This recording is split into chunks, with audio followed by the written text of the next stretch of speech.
The local market headed south today, led by our second biggest company, BHP. First up, there was a hit from yet another slump in iron ore prices, compounded by the big Australian's massive dividend payout. Now, when a company shells out a dividend, its shares usually are discounted by around the same amount. But BHP fell harder, eliminating all this year's gains. CSL, our third biggest, was another to pay out today, but its fall wasn't quite so dramatic. All up, investors are about to be showered with around $33 billion worth of dividends during the next few weeks, and there's a good chance a lot of that will find its way back into the stock market. This year, the big miners have been the main benefactors, as record iron ore prices sent earnings into the stratosphere and plumped up dividends. The boom has also altered our national trade performance.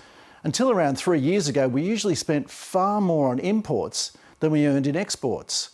Today, we clocked up yet another trade surplus, $12.1 billion for July.